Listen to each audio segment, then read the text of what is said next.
아침인데 처음 나눌 주제가 좀 무거워가지고 좀 그러네. 오늘 아침에 나눌 주제는 죽음입니다. 죽음. 네. 성경을 전체적으로 관통하는 주제들이 있는데요. 가장 큰 건 이거겠죠. 가장 큰 주제는 바로 이 예수라는 주제입니다. 근데 이제 예수라는 이 큰 주제가 있는데요. 이 큰 주제에 이 어떤 기둥처럼 이렇게 되어 있고요. 예수라는 이 큰 주제에 아주 많은 가지들이 붙어 있어요. 이렇게 많이 붙어 있다고요. 근데 이제 우리가 이런 많은 가지들을 알게 되면 성경이 정말 재밌거든요. 그럼 성경이 재밌는 것이 뭐가 중요하냐? 우리 신앙이 탄탄해집니다. 그리고 믿음 생활 즐거워져요. 근데 이런 것들을 많이 아시려면 읽어야 돼요. 읽고 자꾸 읽어야 돼요. 읽을 때 이런 것들이 발견이 돼요. 그런데 그걸로 가는 게 아니라 말하자면 이렇게 혼자 떨어져 있는 것이 아니고 이게 이쪽으로 이렇게 가서 붙어요. 그러면 또 예수님에게 붙어요. 그러면 예수님이 누구신지 명확해져요. 근데 이걸 연구를 안 해요. 그러니까 도대체 이렇게 두꺼운 책이 있는데도 불구하고 이게 뭘 말하고 있는지를 알지를 못하는 거예요. 그 소주제 중에 하나, 이런 게 하나가 죽음이라는 게 있는 겁니다. 죽음. 성경 전체에 깔려있는 이 죽음이라는 주제에 대해서 한번 좀 살펴볼게요. 일단 성경에서 처음으로 죽는다는 말이 어디서 처음 나올까요? 가인과 아벨. 거긴 죽인다 그랬죠? 거기도 나오고. 근데 그 약간 더 앞에 또 있어요. 선악을, 맞아요. 거기 때 죽는다 그러셨죠. 거기 창세기 2장으로 한번 가고 있습니다. 창세기에요. 창세기 2장 16절에서 17절 크게 같이 읽겠습니다. 여호와 하나님께서 아담에게 명령해 말씀하셨습니다. 너는 이 동산에 있는 각종 나무의 열매를 마음대로 먹을 수 있다. 그러나 선과 악을 알게 하는 나무의 열매는 먹지 마라. 그것을 먹는 날에는 내가 반드시 죽을 것이다. 일단 우린 여기에서 어떤 나무의 열매를 먹지 말라, 일단 어떤 열매를 먹지 말라, 이런 하나님의 명령을 볼 수가 있는데요. 만약에 그 명령을 어기면 어떻게 된대요? 이거 잘 보셔야 되는데, 죽을 수도 있고 죽지 않을 수도 있는 게 아니고 반드시 죽는다 그랬어요. 하나님께 불순종하는 그 징벌로 지금 죽음이라는 게 제시되고 있는 건데요. 그러니까 처음에 이 죽음이 제시된 창세기에 제시된 형태는 징벌의 형태로 제시된 거예요. 그래서 우리가 이제 여기서 이걸 알 수가 있는 거예요. 죽음이라는 것은 징벌이구나. 죽음이라는 것은 벌이구나. 이걸 알 수가 있는 거예요. 그러니까 좋은 것의 결과는 아니구나. 뭔가 잘했는데 생기는 건 아니구나. 이걸 알 수 있는 거죠. 자연스러운 게 아니에요. 이거는 원래 우리에게 주어졌던 게 아닌 거예요. 복음의 또 차원에서 본다면 처음으로 이제 죽음이 확인이 되는 것은요. 창세기 조금 뒤쪽인데요. 2장 21절이에요. 여호와 하나님께서 아담을 깊은 잠에 빠지게 하시니 그가 잠들었습니다. 하나님께서 그의 갈비뼈 하나를 취하시고 살로 대신 채우셨습니다. 하나님께서 아담을요, 어디에 빠지게 하셨어요? 깊은 잠. 우리 크리스천은요, 죽는다는 표현을 쓰지 않죠. 쓴다 하더라도 잠든다고 얘기합니다. 잠든다라고 표현하죠. 근데 여기서 특별히 사람들이 모를까봐 하나님께서 아주 깊은 잠이라고 표현을 하셨는데요. 이 깊은 잠은 여기서 바로 죽음을 의미하는 거예요. 아담이 거의 죽음 상태까지 간 거예요. 실은 죽은 거예요. 그래서 그 죽음을 통해서 하나님께서는 아담의 갈비뼈 하나를 취하셨어요. 그리고 그 자리를 살로 대신 채우셨습니다. 상당한 건 영적인 의미가 있는데요. 여기서 이제 갈비뼈 하나를 취했다라는 것은, 이 갈비뼈가 여기 있는 거 맞습니까, 이거? 네, 갈비뼈. 네. 아직까지 만져지네요. 다행스럽습니다. 그죠? 네. 갈비뼈. 근데 여기를 이제 취했다라는 건요, 사실 원어적인 의미는 진짜 뼈 하나를 꺼냈다, 뭐 이런 개념보다도 그 원어에 갈비뼈라는 개념이 있긴 한데 실제 의미는 여기서 뭔가를 꺼냈다는 뜻이에요. 그러니까 옆구리에서 꺼냈다 뭐 이런 뜻이거든요. 갈비뼈를 취했다는 건 뭔 뜻입니까? 옆구리에서 꺼냈다 이런 뜻이에요. 여자는 그렇게 남자의 옆구리에서 나왔다라고 성경이 말을 하고 있어요. 그런데 그때 이제 잘 보세요. 남자의 몸에서 뼈를 꺼냈어요. 그래가지고 이제 여자를 만드셨다고 했는데 뼈만 딱 꺼낼 수 있나요? 하나님이시니까 수술하실 수 있는 그 능력이 크셔서 뼈만 꺼내신다. 좀 쉽지 않겠죠. 사실은 뭐 뼈를 꺼냈다 이렇게 단순하게 되어 있지만은 피도 났겠죠. 피도 흐르고 그렇겠죠. 어쩌면 뼈만 달랑 나오진 않았을 거예요. 그죠? 뼈에 살도 붙어 있었겠고. 아니 이걸 상상을 하실 때 무슨 마른 뼈 조각이 하나 딱 나오는 것 같이 상상하셨습니까? 사실은 이건 상당히 처참한 그런 광경이에요. 그죠? 이 뼈가 하나가 나올 때 뼈만 달랑 어디 말려놓은 것처럼 그렇게 나오지 못하죠. 살이 같이 흘러나오고 피가 흘러나오고 그렇게 나오는 장면인 거예요. 피가 흘러야 그 다음에 갈비뼈도 나올 수가 있는 거예요. 그러나 그렇게 갈비뼈가 나왔다고 해도 갈비뼈가 나왔으면 그건 갈비뼈지 여자는 아니에요. 지금 남자의 몸에서 나온 게 뭐래요? 여기 말씀 잘 보시면 남자의 몸에서 여자가 나왔다 이러지 않았어요. 남자의 몸에서 갈비뼈가 나왔다 그랬어요. 22절 읽어보세요. 여호와 하나님께서 아담에게서 취하신 갈비뼈로 여자를 지으시고 그녀를 아담에게 데려오셨습니다. 보세요. 갈비뼈가 나왔고 아직은 아무것도 아닌 거예요. 근데 갈비뼈로 여자를 지으셨대요. 하나님께서 아담의 옆구리에서 피와 함께 흘러나온 갈비뼈로 여자를 만드셨어요. 그리고 그 여자를 아담을 이제 깨웠어요. 그리고 데려오셨어요. 그랬더니 아담이 기뻐하는 거예요. 너무 좋은 거예요. 왜냐면 그 이전에 아담이 혼자 있는 게 불쌍해 보이고 좋지 않다고 여기셔서 동물들을 잔뜩 데려와 봤는데 아담이 그냥 공허한 거예요. 동물로는 안 되는 거예요. 옆에 누군가 있어야 되는 거예요. 짝이 필요한 거예요. 그래서 이제 이렇게 여자를 만들어 주신 건데요. 그 갈비뼈를 취해서 여자로 만드시고 아담에게 데려왔더니 아담이 얼마나 기뻐하는지 23절 보세요. 아담이 말했습니다. 읽어보세요. 드디어 내 뼈 가운데 뼈, 내 살 가운데 살이 나타났구나. 이가 남자에게서 취해졌으니 여자라고 불릴 것이다. 남자와 여자는요, 이제 본래 한 몸이었던 거예요. 근데 이렇게 떨어져 나와 있다가 그 둘이 또 다시 한 몸이 돼요. 그걸 우리가 결혼한다고 표현하는 거예요. 24절, 25절 읽겠습니다. 그러므로 남자가 자기 아버지와 어머니를 떠나 그 아내와 결합해 한 몸을 이루게 되는 것입니다. 아담과 그의 아내가 둘 다 벌거벗었지만 서로 부끄러워하지 않았습니다. 하나님께서는 아담을 위해서 여러 명의 여자, 여기 여자는 이제 하와라고 그러는데요. 여러 명의 하와를 창조하지 않으셨어요. 아담을 위해서는 단 한 명의 하와를 창조하셨어요. 한 남자와 한 여자가 완전히 하나로 결합되는 1대1에 그래서 결국 다시 1이 되는 그런 부부관계를 원하셨어요. 하나님께서 만드신 부부관계는 이것이 원형입니다. 그러면서 벌거벗었지만 서로 부끄러워하지도 않는 그런 천진무구한 어떤 그런 기쁨의 상태, 그게 바로 결혼인 거예요. 근데 이제 아담에 대해서 이제 우리가 사실 이 아담이란 이 명칭 그냥 넘어가면 안 되는 이유가 있는데요. 잠깐 고린도전서로 가보세요. 저 뒤쪽에 신약이에요. 고린도전서 15장 45절로 가겠습니다. 기록되기를 첫사람 아담은 생명이 있는 영이 됐다라고 한 것처럼 마지막 아담은 생명을 주는 영이 됐습니다. 와, 여기 지금 첫 아담과 마지막 아담이란 말이 나오고 있는데요. 이렇게 성경은요, 예수 그리스도를, 우리 예수님을 마지막 아담이라고 부르고 있어요. 나중에 이제 볼 기회가 있겠지만은 성경은요, 제가 필기를 한번 해볼게요. 성경은요, 이렇습니다. 처음에 아담이 있죠. 아담이 있고요. 그리고 마지막 아담이 있어요. 마지막 아담. 이 마지막 아담이 바로 예수님이십니다.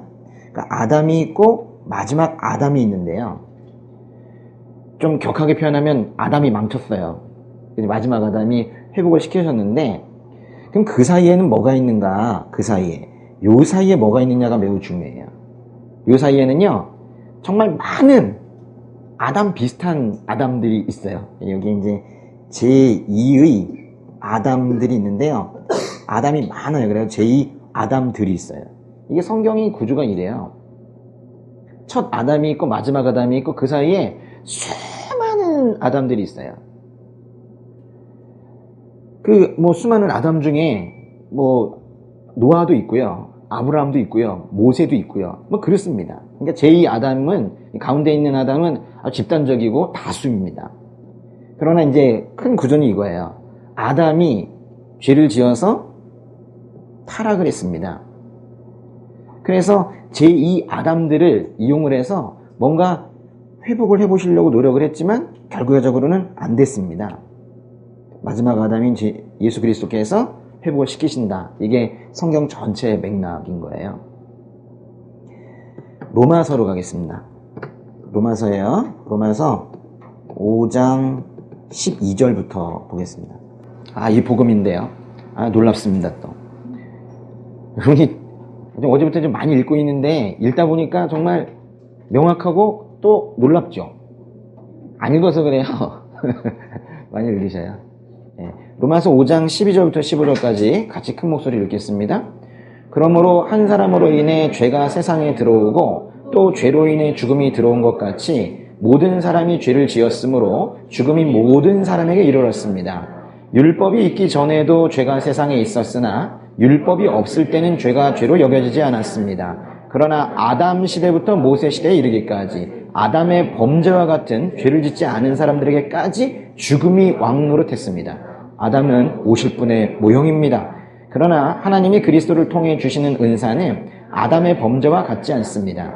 한 사람의 범죄로 인해 많은 사람이 죽었으나 하나님과 한 사람 예수 그리스도의 은혜로 인해 주어지는 선물은 더욱 많은 사람에게 넘쳤습니다.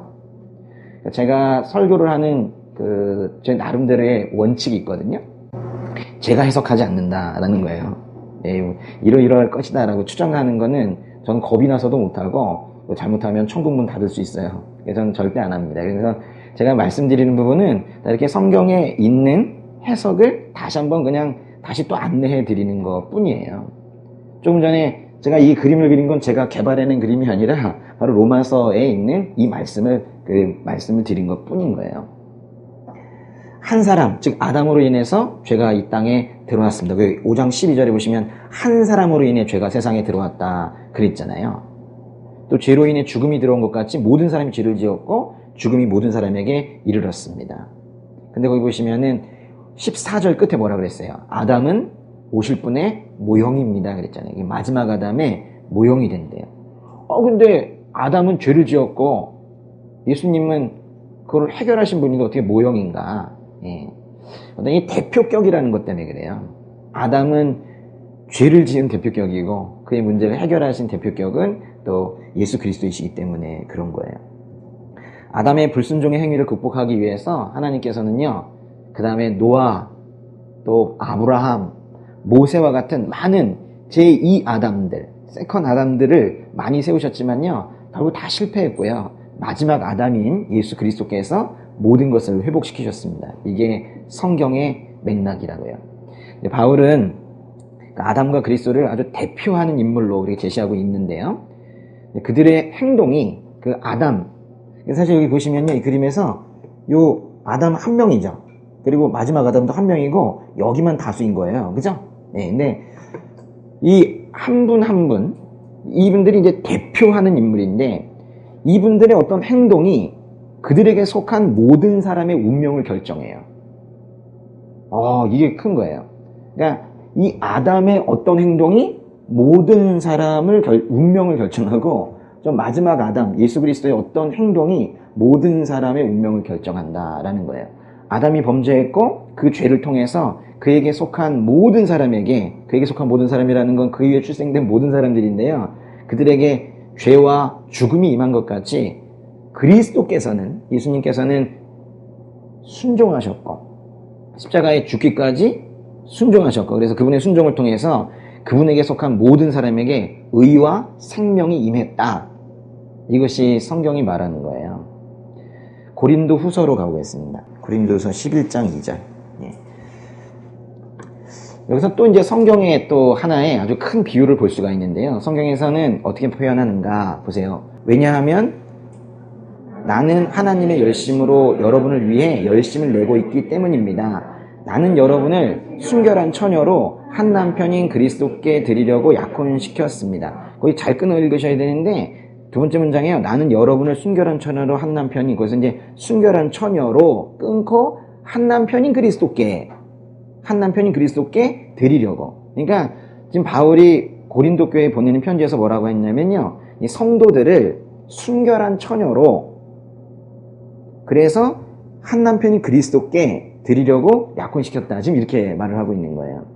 성경에서는요, 그래서 예수님을 뭐라고 표현하고 있어요? 예수님을 남편으로, 그죠? 예수님을 남편으로, 남자로, 그리고 교회는 아내로, 여자로 그렇게 표현을 하고 있는 거예요. 그래서요, 그 창세기, 아까 우리 읽었었던 창세기 2장에 그 갈비뼈를 꺼내서 갈비뼈와 살과 피가 나와서 여자가 되었다. 이 안에 복음이 있어요. 아담이 깊은 잠에 빠져 죽음 가운데 있다가 다시 살아나는 과정이 있어야 여자가 창조되듯이, 죽음을 거쳐야 여자가 창조되듯이 예수 그리스도의 죽으심과 부활하심이 있어야, 그래야 교회가 생겨나요. 바울의 이제 설교에서 이제 그걸 우리가 이제 볼 수가 있는데요. 사도행전으로 잠깐 가보세요. 사도행전에 20장 28절. 사도행전 20장 28절 시작. 여러분은 자신과 양떼를 잘 살피고 조심하십시오. 성령께서 여러분을 감독자로 세우셔서 하나님께서 자기 피로 사신 교회를 돌보게 하셨습니다. 교회를 뭐라고 표현하고 있어요? 하나님께서 자기 피로 사신 교회래요. 교회는요, 하나님께서 자기 피, 아들과 자신이 같은 거거든요. 예수의 피로 사신 교회래요. 그러니까 이 교회가요, 무한한 가치를 가지고 있는 곳이에요. 근데 이제 아담이 옆구리에서 뼈 조각을 꺼내는 그 장면을 생각해 보면요, 마치 그 십자가에 달리셨을 때, 그때 이제 예수님께 십자가에 달리셨을 때 그때 장면 떠오르지 않습니까? 그죠? 한번 가보세요. 요한복음의 19장 34절.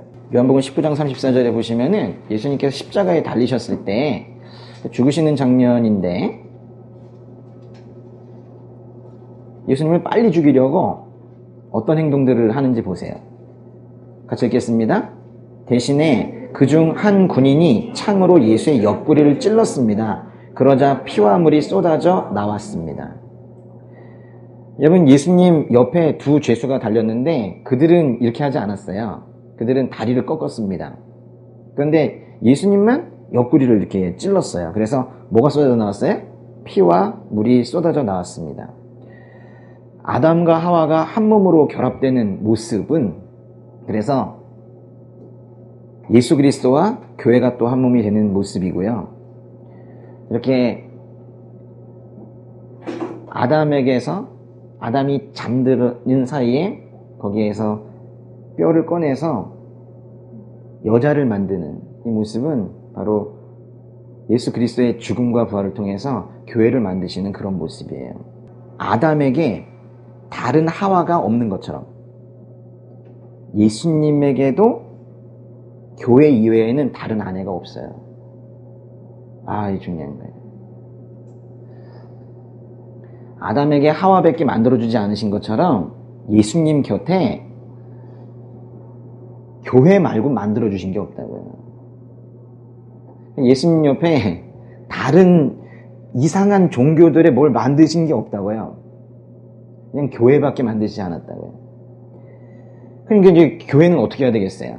교회가 예수님을 떠나면 예수님은 그냥 혼자 계시는 거예요. 그래서 우리 교회는요, 책임을 다해야 돼요. 예수님께 우리밖에 없는데 우리가 망나니처럼 산다면 어떡하겠어요? 우리가 순결하지 못하다면 어떡하겠어요? 그래서 그리스도의 신부된 교회는 그래서 예수님 앞에 순결해야 되는 거예요. 에베소서로 가보겠습니다. 에베소서에요. 에베소서의 5장 24절. 24절과 25절 같이 읽겠습니다. 네, 찾으셨나요? 네, 시작.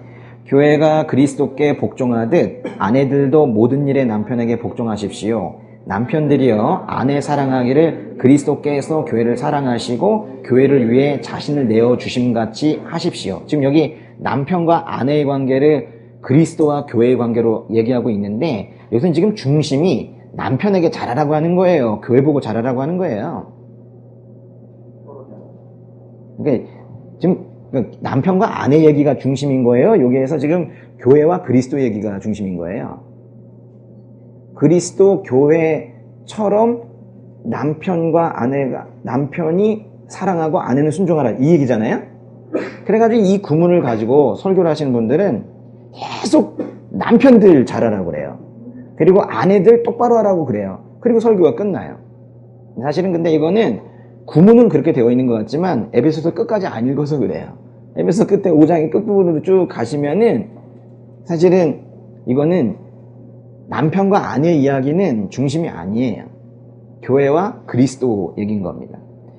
그래서 이제 에베소서의 이 권면처럼 예수 그리스도는 교회를 사랑하고 교회는 예수 그리스도께 복종하는 관계로, 순종하는 관계로 나아가는 것. 그럼 보세요. 사랑하시고 순종합니다. 이걸 뭐라고 하냐면 하나 됐다고 그러는 거예요. 하나 됐다. 완전히 하나가 되는 것은요, 마치 그 창세기에서 둘 다 벌거벗었지만 서로 부끄러워하지 않는, 그래서 아주 천진무구한 그런 상태로 완전히 하나가 되는 그런 모습인 거예요. 예수님께서 바라시는 게 그거예요. 응? 너무 서먹해진 부부 사이, 그럴까봐 그것 때문에 속상해 하시는 거거든요. 근데 그런 부부 사이가 없느냐? 세상에도 있지만 지금 이 땅의 교회에도 있는 거예요.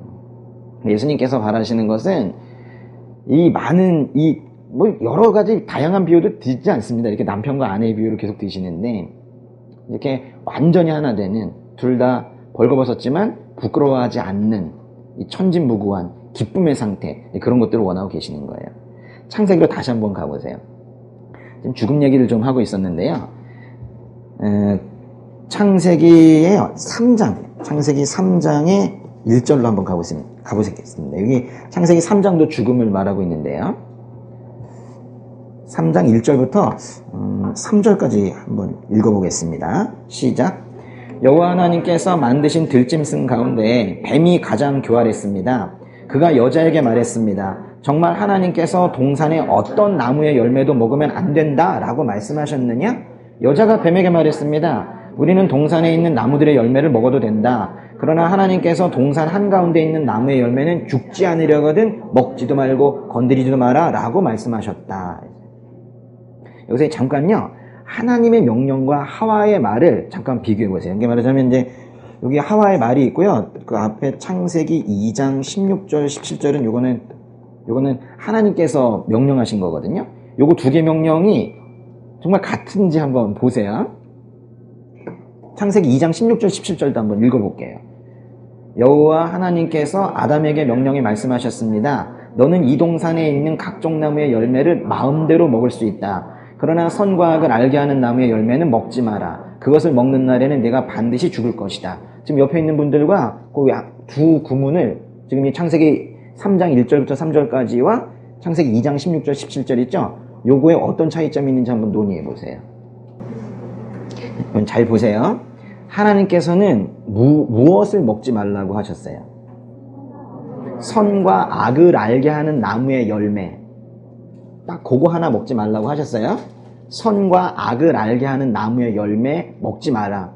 다른 말씀은 없어요. 이거 하나 먹지 말라고 하셨어요. 그 얘기는 뭐냐면 에덴에는, 이 세상에는 수천, 수만, 수십만, 수백만 그루의 나무들이 있는데 거기서 나는 열매 다 먹어라. 근데 딱 하나 선과 악을 알게 하는 나무의 열매만 먹지 말라. 그렇게 하신 거예요. 그러니까 이거는 먹지 말라고 말씀하신 게 아니라 나머지를 다 먹으라고 허락하신 건데, 사람들은 그 죄성이 있는지 금지 규정 딱 하나 있는 거, 그거에 집중하는 거예요. 그게 아니라 이건 나머지를 다 허락하신 거거든요. 우리에게 엄청난 풍요함을 이렇게 허락하신 거란 말이에요. 그런데 지금 그럼 창세기 2장 9절 잠깐 보세요. 창세기 2장 9절 보시면은, 그리고 읽어보세요. 여호와 하나님께서는 보기에도 아름답고 먹기에도 좋은 온갖 나무가 땅에서 자라게 하셨습니다. 동산 한가운데는 생명나무가 있었고 선악을 알게 하는 나무도 있었습니다. 근데 그 수천 수만 그루의 그 나무들은 더군다나 또 아름답고 먹기에도 좋은, 음식이 이렇게 나오잖아요. 그죠? 고급진 것들은 다 이렇잖아요. 근데 그런 좋은 온갖 나무가 땅에서 자라게 하셨는데 거기에는 뭐도 있었대요? 생명나무가 있었고 선악을 알게 하는 나무도 있었대요. 심지어는 그 수천 수만 그루의 나무 중에서 생명나무까지 있어서 아마도 이거를 먹으면, 계속 먹으면서 지낸다면 아담은 영원히 살 수 있을 건데요. 에덴 동산에서 하나님과 또 그 아내와 함께 그곳에 주신 동식물 이런 것들과 함께 그냥 먹고 이러면서 영원히 이렇게 사는 거예요. 생명나무의 열매와 그 많은 나무의 열매들은 그런데 그렇게 관심이 없고 그래서 딱 한 그루 선악을 알게 하는 나무에만 집중하는 이 죄악된 모습을 보세요. 그러면서 불만이에요. 왜 하지 말라고 하시냐고. 보기만 해도 답답하지 않습니까? 네? 근데 잘 보시면은 하와, 이 여자는 그 창세기 그 3장 3절에서요 하나님께서 이렇게 하셨대요. 동산 한가운데 있는 나무의 열매는 죽지 않으려거든 먹지도 말고 건드리지도 마라 라고 말씀하셨다. 맞습니까? 아니, 하나님께서 뭐라고 그러셨어요? 선과 악을 알게 하는 나무만, 선악과 그것만 먹지 마라 그러셨잖아요. 근데 동산 한가운데 뭐가 있어요? 생명나무도 있고 선악 알게 하는 나무도 있는데 지금 이 여자는 지금 뭐라고 얘기하고 있는 거예요? 동산 한가운데 있는 나무 다 먹지 말래요. 어떻게 이렇게 말할 수가 있어요? 하나님께서 생명나무 먹지 말라고 하셨습니까? 오히려 그거는 먹이고 싶으셔서 하나님께서 오히려 간절하게 원하시는 거거든요. 그러나 하나님께서는 선악을 알게 하는 그런 나무 열매 먹지 말라고 하셨지, 동산 한가운데 있는 생명나무는 오히려 허락하셨고 원하셨단 말이에요. 근데 이제 뱀이 다가가서 이래요. 정말 하나님께서 동산에 어떤 나무의 열매도 먹으면 안 된다라고 말씀하셨느냐? 하면서 이제 하와에게 사실 죄의 미끼를 던진 거잖아요. 그랬더니 하와가 덥석 물어버린 거예요. 단순히 우리가 동산에 있는 나무의 열매를 먹어도 된다고 말했습니다. 그런데 하나님께서는 보세요. 또 뭐가 차이가 있냐면요. 하와가 대답한 것부터 잘 한번 보세요. 하와는 뭐라고 대답했어요? 창세기 3장 2절에 우리는 동산에 있는 나무들의 열매를 먹어도 된다. 요거는 제대로 말한 건가요? 먹어도 된다. 하나님께서 이렇게 말씀하시지 않았어요.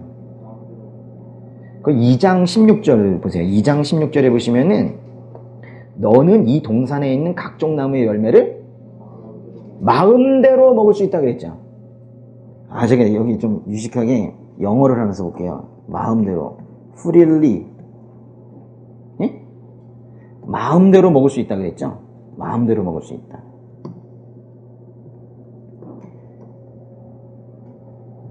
왜 이 말을 빼요? 응? 지금 하와가 이 말을 빼고 있는 거예요. 그러니까 하나님께서 우리에게 주시려는 축복은 정말 마음대로 누려라. 풍요롭게 살아라. 응? 너 원하는 대로 먹어라. 이건데 요 말 하나를 빼는 거예요. 그러니까 인간의 죄성이 이래요. 이 마음대로 먹어라. 그걸 갖다 그거 쏙 빼고 많이 주시진 않는 것 같은 거예요. 그래서 하나님께서 주시는 사실 이 특권이거든요. 이 특권에 만족하지 못하고 특권에 감사하지 못하는 이게 인간인 거예요. 이 창세기 말씀 참 놀랍습니다. 그리고 하나님께서는요, 또 그 열매를 먹지 말라고 그러셨어요. 먹지 말라고 그러셨는데, 지금 하와는 지금 뭐라고 대답했어요? 먹지도 말고 뭐래요? 건드리지 말라. 거기 이제 개역개정에서는 만지지 말라 그랬는데, 이런 말씀은 안 하셨거든요? 또 금지는 하지도 않은 거를 또 더 금지하셨다고. 그러니까 하나님에 대한 오해가 얼마나 많은지 몰라요. 하와는 굳이 하나님께서 동산 한가운데 있는 나무의 열매는 죽지 않으려거든 먹지도 말고 건드리지 마라. 이렇게 지금 추가를 하는 거예요. 하와는요, 하여튼 뭔가 자기도 모르는 죄성으로, 하와는 뭔가 지금 하나님의 명령을 지금 이제 제대로 인식하지 못하고 있는 것 같아요. 그러니까 하나님의 명령을요, 이렇게 좀 왜곡해서 지금 받아들이고 있습니다. 만지지도 말라는 그 내용을 그렇게 또 강조를 해가지고 하여튼 금지된 명령은 또 극대화시켜요. 프릴리는 빼버리고 금지된 건 확대시키고 하나님의 음성을 그대로 받아들이지 못하고 이 자신의 생각을 한번 투영을 시켜서 윤색한다고 하죠. 윤색을 해서 받아들이는 인간의 모습이 여기 지금 보이고 있는 거예요. 어쨌거나 이제 하와는 그 선악을 알게 하는 나무의 열매를 먹었고 아담에게 주어서 아담도 그 열매를 먹었습니다. 그러니까 아담은 모르고 먹었나요? 알고 먹었나요? 이거 잘못하면 부부싸움 나는데 아담은 다 알고 먹었어요. 아담은 그것이 하나님께서 금지하신 열매라는 것을 알면서도 먹었습니다. 처음에 이 명령을 들은 건 아담이 직접 들었거든요. 그러니까 이건 아담이 하와에게 단순하게 속은 것이 아니라 아담도 의도적으로 좀 죄를 짓고 있는 건데요. 그리고 이제 하나님께서 사실은 아담에게 하신 명령이 있으세요. 뭐 먹어라 먹지 말라 뭐 이것보다도요. 또 하나 또 사명이 있으세요. 아담이 지켜야 될 게 있었어요. 누구를 지켜야 됐을까요? 하와 지켜야 됐어요. 또 그들이 같이 살 동산도 지켜야 됐어요. 아담이 하와를 지켜야 됩니까? 아니 남자가 여자를 지켜야 됩니까? 아니 맞아요? 아니 남자는 여자를 지켜야 돼?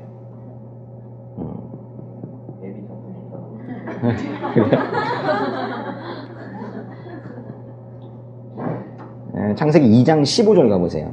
같이 읽어보겠습니다. 여호와 하나님께서 그 사람을 데려다가 에덴 동산에 두셔서 동산을 일구고 지키게 하셨습니다. 문장 구조를 잘 보셔야 돼요.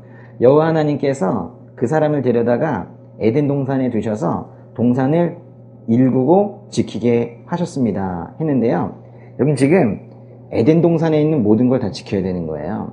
그래서 여기에는 하나님께서 이 지키라는 지금 명령을 주셨는데 에덴 동산의 질서도 지키지 못했고 사실 거기에 있는 하와도 지키지 못했고 그런 거예요. 그러니까 하나님께서 부여하신 책임을 지금 다 하지 못한 거예요. 아담의 죄는요 그런데 아주 무시무시한 결과를 초래했습니다. 인류는 하나님께서 창조하신 원래의 상태를 잃어버리고 타락했어요. 또 그 죄로 인해서 모든 종류의 죄와 고통과 고난이 이때부터 이제 시작이 된 거예요. 이렇게 이제 이 부부가 죄를 지었거든요. 그랬더니 이제 제일 먼저 나타난 현상이 뭡니까? 눈이 밝아졌다 그랬죠? 창세기 3장 7절로 가보세요. 창세기 3장 7절. 그러자 그 두 사람의 눈이 밝아져 자신들이 벌거벗었음을 알게 됐습니다. 그들은 자신들을 위해 무화과나무 잎을 엮어 옷을 만들었습니다. 처음에는요, 벌거벗었으나 부끄럽지 않았어요. 부끄러움을 알지 못했어요. 벌거벗은 것 자체도 인식하지 못했어요. 근데 지금 이제 벌거벗은 걸 알게 된 거예요. 수치심 같은 것들을 이제 느끼기 시작을 한 거예요.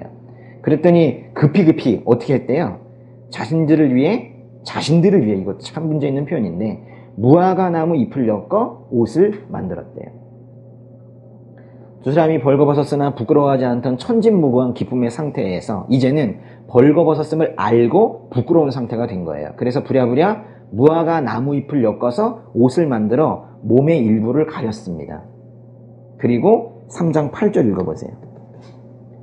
서늘한 바람이 부는 그날 동산을 거니시는 여호와 하나님의 소리를 듣고 아담과 그의 아내가 여호와의 낯을 피해 동산의 나무 사이로 숨었습니다.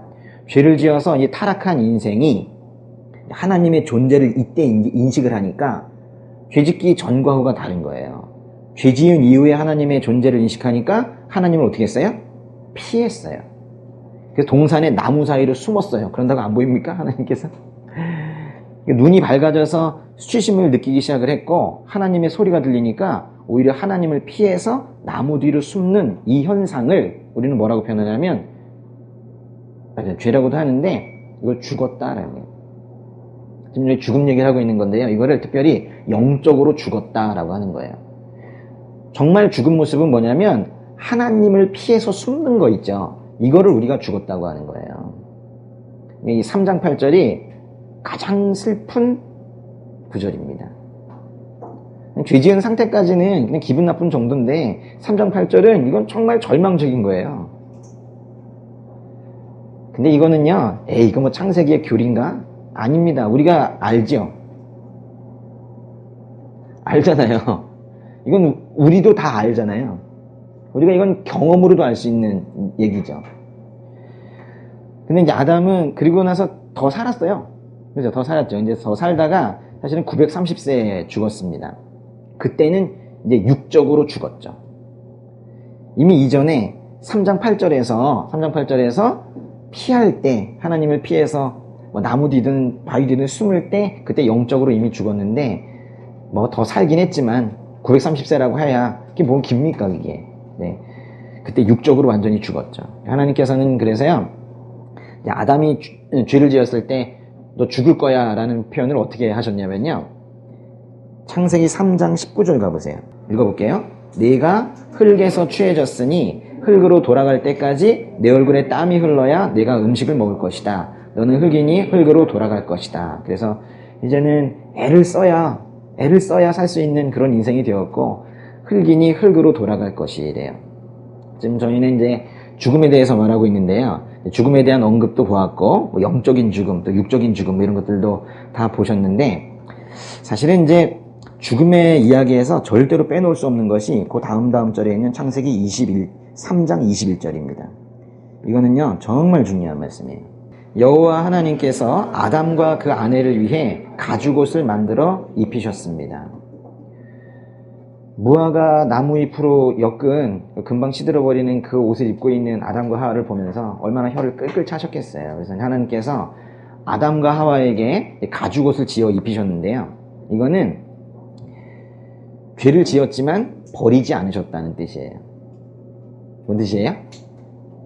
죄를 지었으면은 그냥 사실은 생을 마감하게 그냥 해도 되는데, 존재를 없애도 되시는데, 우리 하나님께서 그러지 않으셨어요. 당신께서 직접 만드신 이 이들을 죄 이후에도 여전히 돌보고 계신다는 거예요. 그렇게 하시니까 하시는 거지, 사실 우리 입장에 생각해 보세요. 우리가 우리에게 죄 지은 자들을, 쉽게 말하면 우리에게 실수하고 욕하고 해롭게 하는 자들을 우리가 계속 여전히 돌보고 있는가? 하나님께서는 지금 그러신다는 거예요.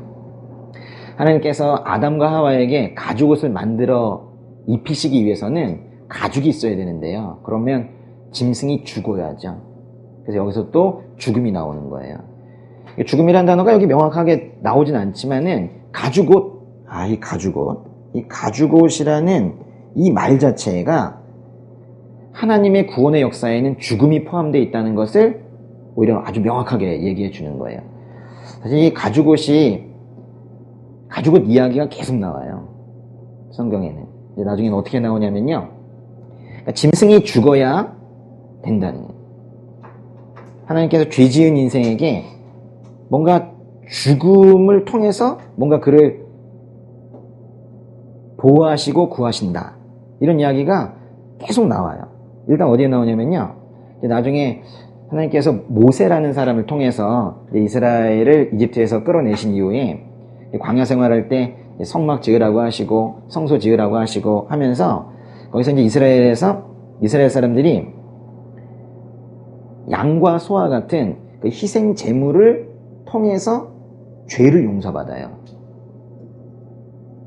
그리고 시간이 한참 흐르게 되면 모든 인류의 죄를 용서하시기 위해서, 대속하시기 위해서 예수님께서 십자가에서 자신의 몸을 또 희생 제물로 그렇게 드려요.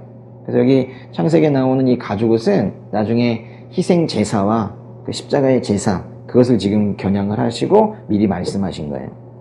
하나님께서는요, 지금 우리가 죽음에 대해서 얘기하고 있긴 하지만은, 하나님께서는 사실 우리가 죽는 걸 바라지 않으세요. 하나님께서는 우리가, 한번 써볼까요? 하나님께서 우리가 영생하기를 바라세요. 하나님께서는 우리가 뭐 하길 바라세요? 영생, 영원히 산다는 거죠. 영원히 살게 되기를 바라세요. 이것만 알아도, 다른 말로 이것만 믿어도 성경 다 믿어집니다. 여기에 천국이 있고요, 왜 예수께서 죽으셨는지도 있고요. 이게 중요한 거예요, 영생. 그러나 이제 이렇게 죄의 본성을 지닌 상태로 사람이 영생한다는 것은 사실은 안 돼요. 아니, 깨끗한 상태로 영생은 모를까? 왜냐면 깨끗한 상태에 하나님과 같이 있을 수도 있기 때문에. 하나님께서 나는 좀 지저분한 나랑 있기 싫어, 이런 게 아니라 죄를 가지고는 하나님 곁에 있을 수가 없어서 그러는 거예요. 특별만큼의 죄를 가지고 있어도 하나님 옆에 있을 수 없는데 하나님께서는 옆에 있고 싶어 하시거든요. 그래서 죄 없는 인생으로 만들어 주시려고 하는 거예요. 그래야 영생이 가능한 거거든요. 그래서 하나님께서는요, 죄를 가지고 계속 하나님께서 있으신 그 동산에 계속 있는 거, 그거 바라지 않으셨고, 죄 많은 인생으로 영원히 사는 것은 하나님께서 원하시는 것도 아니에요. 그래서 아담과 하와를 어떻게 했었어요? 에덴 동산에서 쫓아내셨죠. 그리고 거기를 그룹이라는 그 천사적인 존재들을 배치하셔가지고 아담과 하와가 생명나무에 접근하는 것을 막으셨습니다. 창세기 3장 22절부터요 24절까지 이 부분은 우리가 아주 자세하게 볼 건데요, 나중에 또 다음 시간에 또 볼 기회가 있을 거예요. 일단 한번 읽어보겠습니다. 여호와 하나님께서 말씀하셨습니다. 이 사람이 우리 가운데 하나같이 돼 선악을 알게 됐으니 이제 그가 손을 뻗어 생명나무 열매까지 따먹고 영원히 살게 되면 안 될 것이다.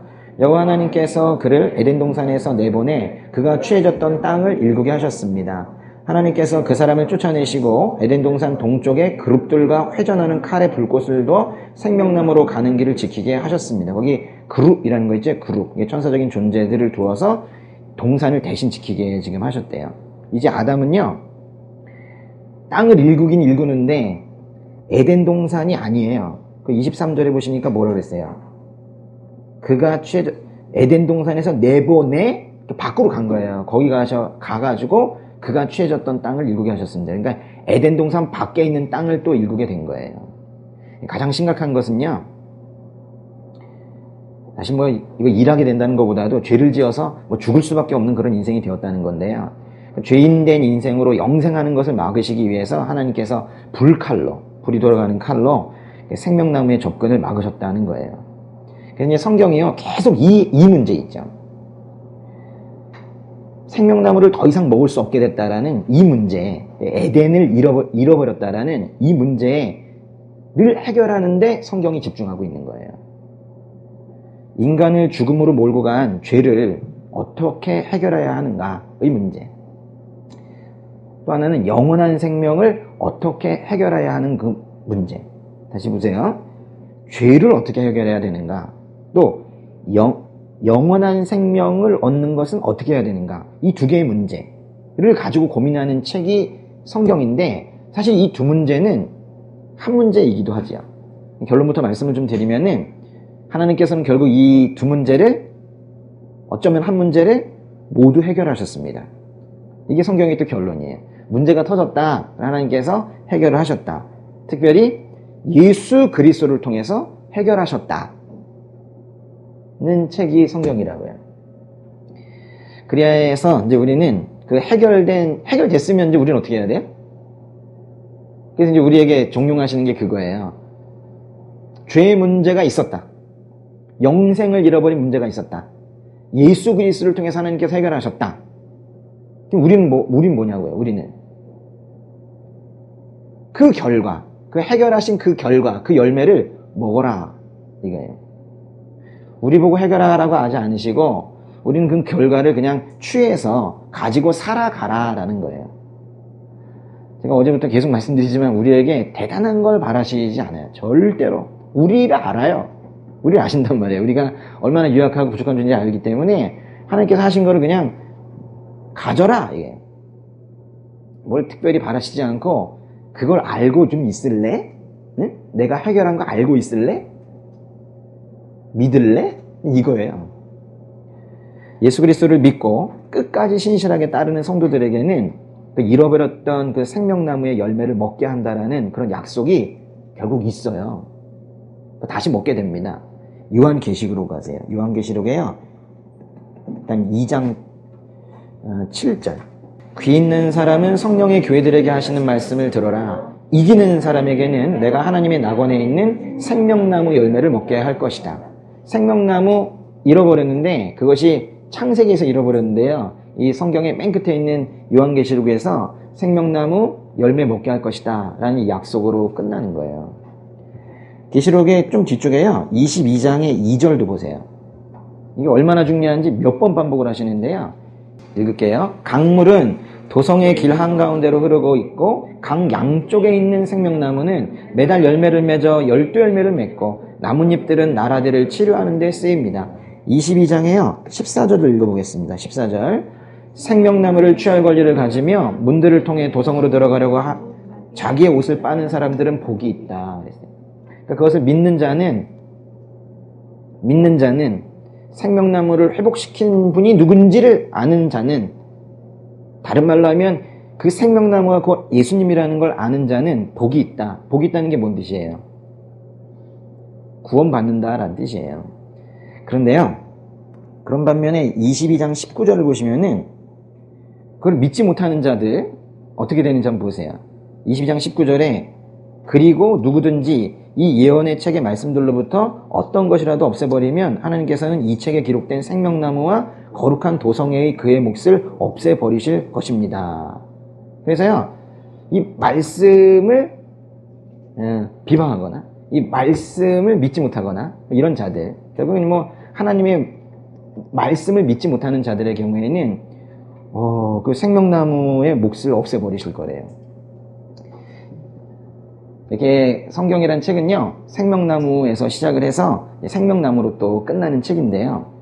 에덴 동산에서 쫓겨나 더 이상 접근할 수 없었던 생명나무 열매를 다시 먹을 수 있게 되는 이 회복의 여정이 바로 성경의 또 맥락이에요. 예수 그리스도를 통해서 생명나무 열매를 먹을 수 있는 길이 열렸다, 이렇게 말해도 되겠지만은 실은 예수 그리스도 자체가 생명나무세요. 두 말 다 맞긴 한데요. 다시 들어보세요. 예수님을 통해서 생명나무 열매를 먹을 수 있는 길이 열렸다, 이것도 맞는데 정확하게 더 말하면 예수님이 생명나무시라고요. 창세기에서 잃어버린 그 생명나무를 우리는 지금 만나고 있는 거예요.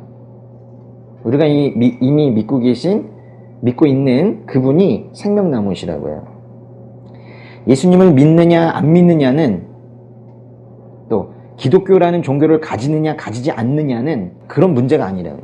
예수님을 믿느냐 안 믿느냐, 뭐 기독교라는 종교를 가지냐 가지지 않느냐, 내가 어떤 종교를 가질까, 뭐 이런 문제가 아니라고요. 이건 지금 무슨 얘기를 하고 있는 거냐면, 믿음이 있느냐 없느냐, 기독교라는 종교를 가지고 있느냐 아니냐의 문제가 아니라 죽느냐 사느냐의 문제라는 거예요.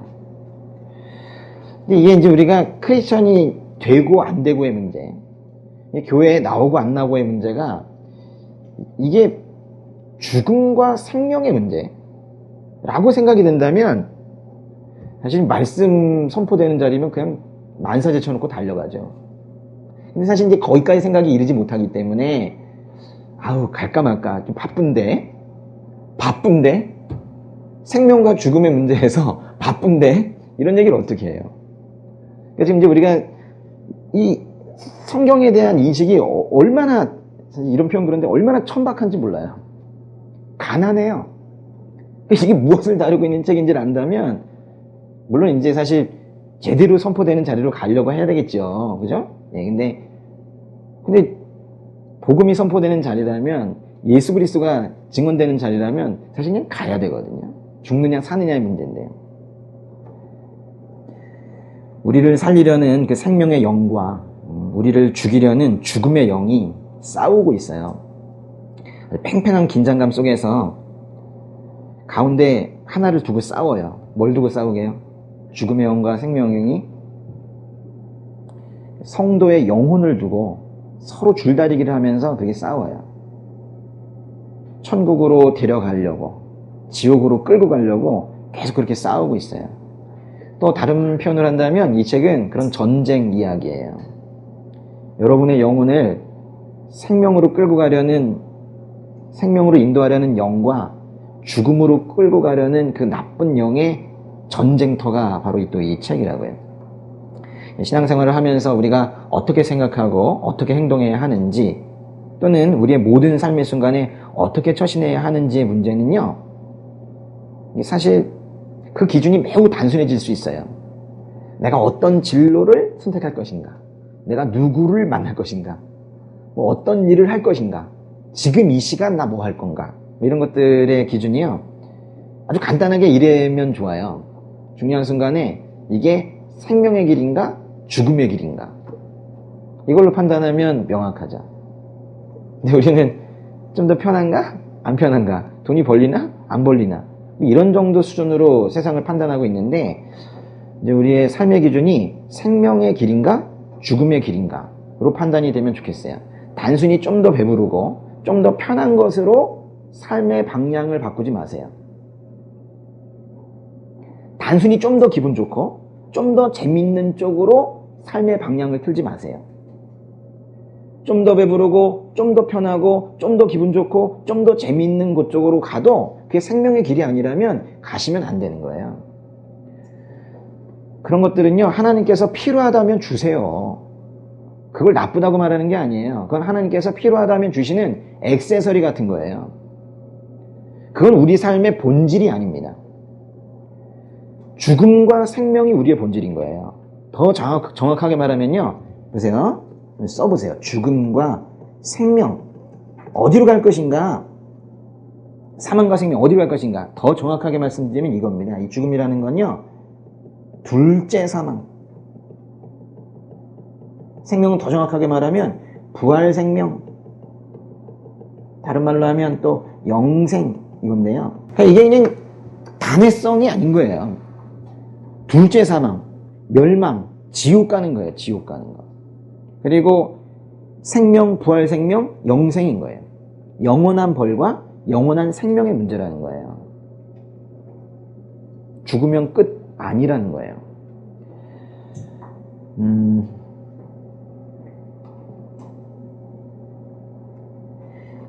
이게 시간이 빨리 가네요. 이게 큰일 났네. 조금만 쉬었다 할까요? 네, 조금만 쉬었다 하겠습니다.